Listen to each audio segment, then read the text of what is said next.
Alhamdulillah senang sekali saya masih bisa menyapa pemirsa semua di bulan suci Ramadan kali ini.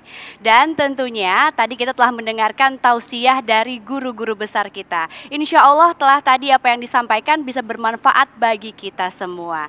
Dan juga semoga ibadah puasa kita pada kali ini dapat bermanfaat dan juga dapat memperkuat iman kita. Amin, amin ya rabbal alamin. Nah teman-teman semua, selain kita bisa memperhatikan ibadah, kita juga harus memperhatikan kesehatan tubuh kita. Tentunya kesehatan dari dalam maupun dari luar tubuh. Karena menggunakan skincare saja pastinya tidak cukup. Yang mana harus diimbangi dengan perawatan dari dalam dengan mengkonsumsi suplemen supaya kulit dapat mendapatkan nutrisi. Dan juga teman-teman semua, apalagi selama bulan suci Ramadan ini asupan yang masuk ke dalam tubuh kita sangatlah terbatas. Makanya tubuh butuh asupan tambahan untuk terus menjaga kulit agar tetap sehat dan pastinya indah. Kalau kulit kita sehat, insya Allah ibadah kita juga lancar dan juga terjaga seperti aku nih. Karena aku menggunakan suplemen tambahan ya untuk menjaga kulit tubuhku yang pastinya melawat dari dalam. Nah, aku biasanya menggunakan ini nih. Nuriskin Ultimate. Nuriskin Ultimate ini adalah suplemen kecantikan berbentuk tablet yang mana dapat membantu memelihara kesehatan dan juga kesegaran kulit. Nuriskin Ultimate ini mengandung hyaluronic acid, yaitu the best moisturizer agent yang dapat mengikat air 6.000 kali. Wah, ini pasti cocok banget untuk kulit kering dan juga normal. Karena diminum pastinya manfaatnya akan terasa di seluruh kulit tubuh, tidak hanya di kulit wajah saja. Nuriskin Ultimate ini mengandung 3 kelompok manfaat, yaitu dari kelompok nutrisi yang pertama. Tentunya berasal dari kolagen dan juga marine protein. Kelompok pelindung antioksidan dari oligomeric proanthocyanidin, yaitu lycopene juga ada, green tea, SOD, vitamin dan mineral. Selain itu juga mengandung kelompok pelembab dan spirulina algae, shiny pepper, rosemary leaf, red clover leaf, dan juga pastinya ekstrak buah bilberry.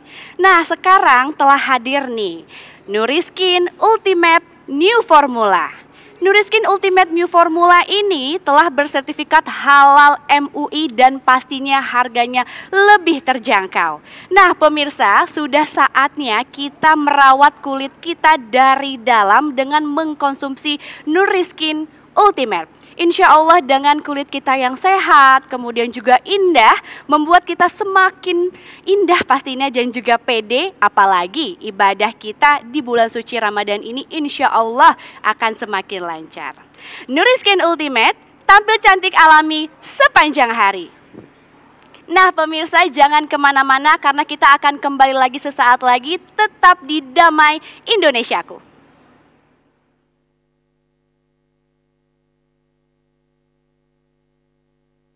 Baik, terima kasih pemirsa, kita masih bersama Damai Indonesiaku yang mengangkat tema yang sangat menarik sekali, mengenal Allah melalui kalamnya. Dan Alhamdulillah kita telah mengumpulkan beberapa pertanyaan. Yang pertama kami persilakan kepada Bapak Mahfud yang akan dijawab oleh Ustadz Rustandi. Silakan. Bismillahirrahmanirrahim. Assalamualaikum warahmatullahi wabarakatuh.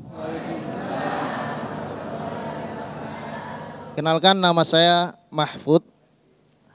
Ada anak kecil bertanya, di manakah Allah berada? Saya bingung untuk menjawabnya.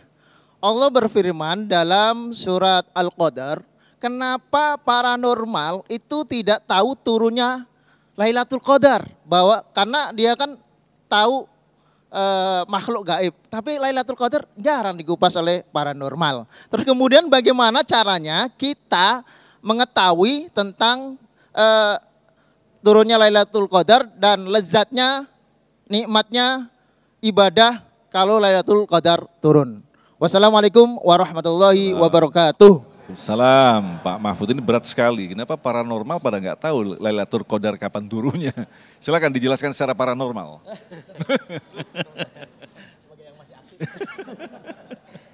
Silakan Ustaz.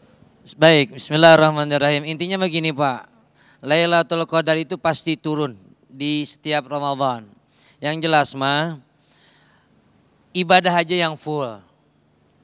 Dan ketika kita mengetahui kita dapat atau tidak tentang Lailatul Qadar, seimanan ukuran kita, nanti ada kesombongan di pribadi kita. Yang jelas bahwa Ramadan itu Lailatul Qadar akan turun. Pasti kapan? Wallahu a'lam. Ya, kecuali tadi paranormal yang tahu. Malah paranormal malah nggak tahu. Jadi bagi kita mah tugas kita mah yang lebih utama sudah maksimalkan saja ibadah Ramadan. Nanti Allah yang kasih. Keistimewaan Lailatul Qadar Allah yang kasih kepada kita. Maksimalkan saja Ramadan, dimanfaatkan Ramadan sebaik-baiknya. Dan beranggapanlah bahwa Ramadan tahun ini adalah Ramadan yang terakhir buat kita. Sebab kenapa? Kalau kita masih punya keyakinan Ramadan tahun yang akan datang kita masih ketemu dengan Ramadan, kayaknya akan biasa-biasa aja. Andai datang kepada Bapak, Pak, siapa tadi Pak? Ah itu Bapak itu tadi. Enggak kedenger itu. Pak, Bapak besok mau, ini Ramadan tahun terakhir buat Bapak. Kira-kira Bapak mikirin baju lebaran atau ngabuburit tiap hari atau mau diam terus di masjid? Nah, pastinya akan itikaf. Mau apapun pasti dilakukan. Kenapa? Sebab dia tahu bahwa Ramadan ini adalah Ramadan terakhir. Makanya itu maksimalkan oleh kita Ramadan ini. Kan itu yang namanya Lailatul Qadar, keistimewaan yang Allah berikan kepada hambanya yang memang dipilih sama Allah. Mudah-mudahan kita diberikan kekuatan oleh Allah untuk bisa memaksimalkan Ramadan ini dengan sebaik-baiknya. Dan satu lagi pesan saya, Ramadan soleh kita bukan hanya di Ramadan. Berhasilnya Ramadan ini bukan di Ramadan. Sebab kalau berhasil di Ramadan mah lagi pendidikannya. Tapi selepas Ramadan istiqomah atau tidak kita dengan amalan-amalan yang soleh di dalam bulan Ramadan. Wallahu a'lam. Ustaz Jufri, jadi karena kebanyakan orang-orang awam itu tidak afdol kalau tidak mengetahui secara pasti. Karena tahu bahwa nilai daripada Lailatul Qadar adalah beribadah 80 tahun. Iya, 83 tahun. Artinya kan memang kita ya tidak salah mereka akan meminta jawaban dari para ulama kapan waktunya. Begitu iya. Baik, kalau Imam Syafi'i itu punya patokannya setiap tanggal ganjil setelah dari pertengahan bulan Ramadan. Atau dari setiap tanggal ganjil. Makanya juga prediksi para alim ulama yang namanya Lailatul Qadar itu Mas Agung turunnya 10 hari terakhir bulan Ramadan. Sampai ada orang itikaf dong, ya enggak? Itikaf 10 hari bulan di akhir Ramadan. Karena diprediksi turunnya itu di ganjil-ganjil di akhir bulan Ramadan. Seperti itu. Yang jelas sekali lagi cuma saya menegaskannya saja begini. Ramadan pasti turun. Lailatul Qadar pasti turun. Gara-gara ngeliat ibu-ibu yang begini. Sampai kelewat saya ngomong. Lailatul Qadar pasti turun. Kapan? Allah yang tahu. Prediksi ulama cari di malam-malam ganjil. Kapan turunnya? Enggak tahu. Ibadah aja yang benar. Allah kasih bonus itu. Bonusnya. Bonus dari rajin ibadahnya. Tapi ini mohon maaf Mas Agung. Lailatul Qadar enggak ujug-ujug. Ngerti ujug-ujug? Enggak tiba-tiba dikasih sama orang yang solehnya tiba-tiba Ramadan. Ramadan soleh banget. Luar Ramadan PA lagi. Bisa aja. Enggak bakalan. 11 bulan dia begitu. Ntar Ramadan soleh lagi. Enggak bakalan. Jadi yang namanya Lailatul Qadar itu bonus yang Allah berikan 11 bulan dia ibadah. Maksimal dia di dalam bulan Ramadan. Bonusnya Lailatul Qadar. Amin ya Allah, dan tidak perlu pergi ke paranormal untuk mengetahui jawabannya. Gak perlu dihitung-hitung. Terima kasih. Selanjutnya Ibu Yaya yang akan dijawab oleh Kiai Tata. Silakan Bunda. Assalamualaikum warahmatullahi wabarakatuh. Saya Ibu Yaya, Jamaah Majelis Taklim Cendekia Amanah, ingin menanyakan apa yang telah disampaikan dari Pak Ustadz Tata Sukayat. Mohon penjelasannya, definisi dari manusia yang paling cerdas adalah manusia yang selalu mengingat akan kematian. Terima kasih. Wassalamualaikum warahmatullahi wabarakatuh. Assalamualaikum warahmatullahi wabarakatuh. Masya Allah, ini pertanyaan bagus sekali nih. Pertanyaan yang sangat menarik. Dalam salah satu hadis Nabi tadi, tanda mukmin yang cerdas dia sering mengingat mati. Dan dia mempersiapkannya. Karena kita ingat mau mudik pulang kampung di lebaran ini, akan banyak yang kita siapkan. Dari mulai pakaiannya, kalau tahu waktunya kita sudah tentukan waktunya, dan persiapan-persiapan lain. Seorang yang beriman kepada Allah, dia faham betul hidup ini sementara. Awal kita di alam ruh, di rahim ibu kita masing-masing, kemudian kita singgah di sini, di dunia yang tidak akan lama. Dan pasti kita persinggahan berikutnya adalah ke alam barzah. Ini pasti. Kalau ingat kepastian mati itu, maka dia mempersiapkannya dengan apa? Beribadah kepada Allah, seolah-olah esok kita akan wafat. Tadi disampaikan oleh Al-Ustadz Rustandi, kalau kita ingat mati, bakal meninggal dunia, dan kita tahu Ramadan ini Ramadan terakhir buat hidup kita, pasti kita akan jadikan Ramadan ini sebagai tanda kita meninggal dunia dalam keadaan husnul khotimah. Maka seorang yang beriman, lalu dia cerdas, bukan hanya konsentrasi mengabdikan diri kepada Allah, dia pun ingat akan menuju Allah dengan segala kesiapannya. Wala tamutunna illa wa antum muslimun. Kita tidak akan dan tidak mau mati kecuali dalam keadaan tunduk dan patuh kepada Allah Subhanahu wa taala.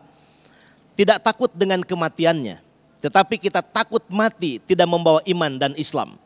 Tidak khawatir dengan meninggalkan segala-galanya di dunia yang fana ini.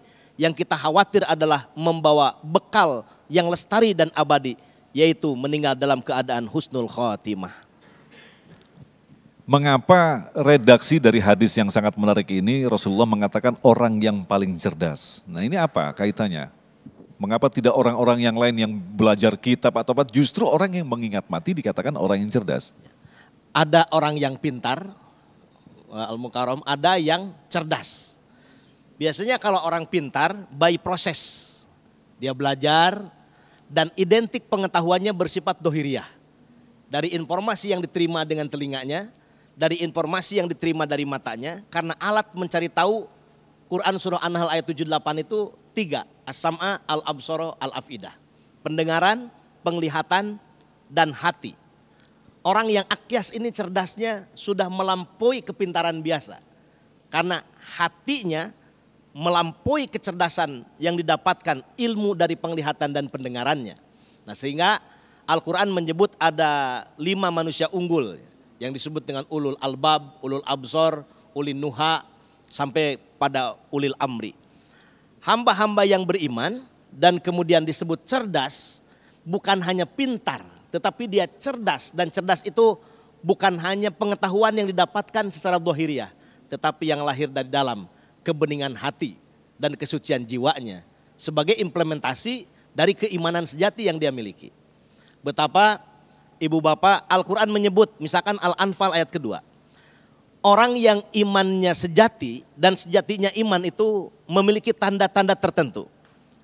Innamal mu'minuna alladzina idza dzukirallah wajilat qulubuhum. Ketika disebut nama Allah bergetar hatinya, dibacakan ayat-ayat Allah semakin tebal keimanannya dan dia semakin bertawakal kepada Allah Subhanahu wa taala. Kalau dia memiliki itu, maka dia akan semakin ingat dengan kematian dan tidak takut dengan mati, malah dengan senang hati dia akan persiapkan segala persiapan menuju kematian itu. Masya Allah. Terima kasih Kiai Tata. Selanjutnya Bapak Ajun yang akan dijawab oleh Kiai Khalil Nafis. Assalamualaikum warahmatullahi wabarakatuh. Saya Ajun, jamaah PCA juga. Pertanyaan saya Ustadz, kadang kita bisa baca Al-Quran, tetapi memaknainya Ustadz, yang kita kesulitan. Sehingga kadang yang saya tahu bahwa salah tasdid saja maknanya berbeda. Nah ini bagaimana Ustadz cara cara menyelesaikannya bagaimana? Ya. Terima kasih. Terima kasih. Silakan Kiai. Ya Bapak Ibu sekalian, terima kasih pertanyaannya. Kita ini sering sekarang mendengar soal rumah tahfidz ya, rumah penghafal Al-Quran. Saya senang sekali dengan penghafal Al-Quran, tapi nanti sedih kalau dia ternyata tidak paham terhadap Al-Quran. Meskipun membaca Al-Quran paham ataupun tidak paham itu baik, ya bahkan menghafal juga baik gitu kan. Oleh karena itu dalam kerangka memahami Al-Quran itu nama qiraah. Iqra bismi rabbikal ladzi khalaq, khalaqal insana min 'alaq, iqra wa rabbukal akram. Ketika iqra itu membaca itu memang memaknai tafakkar, bisa berarti berfikir. Ya. Bisa aqalah, mengakalkan, menrasionalkan, itu bisa. Dan lebih tinggi lagi adalah tadabbar. Dia apa yang di belakangnya Al-Quran, rahasia-rahasia dalam Al-Quran. Jadi kita belajar terjemah itu baru memahami lafadz. Ketika kita baca tafsirnya itu baru kita memikirkan tentang makna lafadz kepada ma'ani. Tetapi ketika kita menjadi ta'kilun, tadabbarun, itu sudah masuk kepada proses rasionalisasi dan rahasia-rahasia yang tergandung di dalamnya. Oleh karena itu tingkatan kita membaca Al-Quran itu ada yang membaca lafzon, belum membaca maknan. Baru setelah itu membaca tafsirnya. Maka saya sering merangkaikan seperti di pesantren Cendekia Amanah ini sekalian promosi Pak Ustaz Agung. Kita teman-teman ya santri di sini kita minta untuk pertama ya qiraah adalah tajwidul Quran. Bagaimana membaca Al-Quran yang benar, tajwidnya seperti apa, makharijul hurufnya itu udah benar.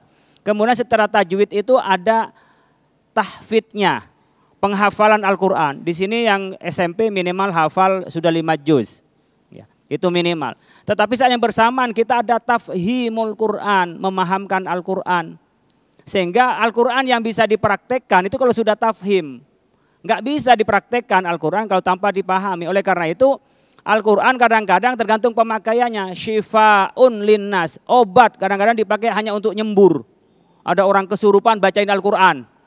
Mau masukkan biar gak kena jin baca ayat kursi. Boleh Pak, boleh gitu. Sah Pak, sah. Benar Pak, benar. Tapi tidak sampai di situ fungsi Al-Quran. Ada hudan linnas wa bayyinatin minal huda wal furqan. Ada petunjuk cara hubungan suami istri. Umumnya hunna libasul lakum wa antum libasul. Harsul lakum fa'tu harsakum anna syi'tum. Itu kan dalam sekali kalau dimaknai. Bagaimana hubungan suami istri. Bahwa suami itu yang bercocok tanam sementara yang akan tumbuh hamil itu adalah perempuan. Berarti asal kejadian orang jenis kelamin siapa yang punya otoritas? Suami. Itu belum tahu dulu siapa yang membuai jadi laki, jadi perempuan seperti apa. Itu karakter banyak turun dari suami. Maka khalaqal insana min alaq iqra wa rabbukal akram. Gimana alaq itu dimaknai gantungan. Alaq dimaknai menempel. Alaq itu dimaknai dari segumpal. Itu banyak tergantung perspektifnya. Orang dokter memaknai ada adalah gumpalan darah. Kita maknai menempel di dinding rahim. Dimaknai alaq itu. Dan pemaknaan itu orang kalau tahu man arafa nafsahu man arafa nuqsana nafsihi. Katanya ini yang mengatakan bukan hadis ya. Ini adalah Yahya bin Mu'ad Ar-Razi. Itu bukan hadis. Itu adalah kataan dari tabi'in yang menyampaikan ini bukan hadis. Man arafa nuqsana nafsi, orang yang tahu man arafa nafsu, tahu tentang kekurangan dirinya. Kita ini kan nggak bisa, lapar aja ini udah senyum udah sulit ini. Ya kan? Kekurangan kita butuh pada orang lain, butuh kepada kekuasaan Allah Subhanahu wa taala. Arafa kamali rabbih, tahu kesempurnaannya Allah. Nah, ini dari mana taunya? Dari Al-Quran setelah tadabbur. Makanya saya sering menyampaikan bahwa agama dan sains itu tidak bisa dipisahkan. Ilmu ini hanya dua. Ini saya dari Syekh Abdullah tahu ilmunya tadi katanya dikutip dari Syekh Al-Ghazali. Ilmu din wa dunya. Ilmu din itu ilmu syariah, al-aqidah wal akhlak. Sementara ilmu dunya atau at-tibbi kedokteran. Karena memang Allah ketika menurunkan pertama kali ayatnya berkenaan dengan membaca adalah agama itu, kemudian berkenaan dengan kedokteran, psikologi pada diri kita, ilmu tibbi tentang anatomi kita. Gimana halusnya Allah itu ya menciptakan bola mata ini bisa melihat kalau ada cahaya. Jadi kalau nggak ada cahaya gelap nggak bisa melihat. Begitu juga ada cahaya matanya nggak ada, itu juga nggak bisa ngelihat. Jadi harus ada bola mata, ada bola matahari yang menjadi cahaya. Baru kita kelihatan kalau matanya benar cahayanya terang jadi terang. Tapi matanya benar cahayanya gelap jadi gelap gitu kan. Cahayanya terang tapi matanya rabun sudah tua. Itu juga jadi gelap. Gimana menggambarkan akal dengan Al-Quran. Proses bagaimana akal mengerti Al-Quran. Kalau kita punya akal yang benar maka bisa ngerti Al-Quran. Tapi kita bisa membenarkan akalnya kalau kita ngerti pada Al-Qurannya. Jadi keduanya oleh karena itu ketika kita bicara tahfidzul Quran kita senang. Tapi Allah mengajarkan pada kita lebih daripada soal menghafal, menjadi petunjuk itu kepada kita yang diharapkan, wabayinat pembeda dari yang lain. Tapi yang lebih penting adalah ketika kita amalkan menjadi namanya khuluquhul Quran. Akhlaknya adalah Al-Quran. Dia bisa akhlak Al-Quran kalau ngerti Al-Quran, paham kepada Rasulullah Sallallahu Alaihi Wasallam. Jadi pada intinya kita ingin berinteraksi dengan Al-Quran secara total, wajib masuk pesantren begitu Kiai ya. Kira-kira begitu, harus belajar ilmu agama. Baik, terima kasih. Kita masih punya satu segmentasi lagi, yaitu berkaitan dengan kesimpulan apa yang kita dapatkan pelajaran dalam kesempatan kali ini. Tetaplah bersama kami, Damai Indonesiaku.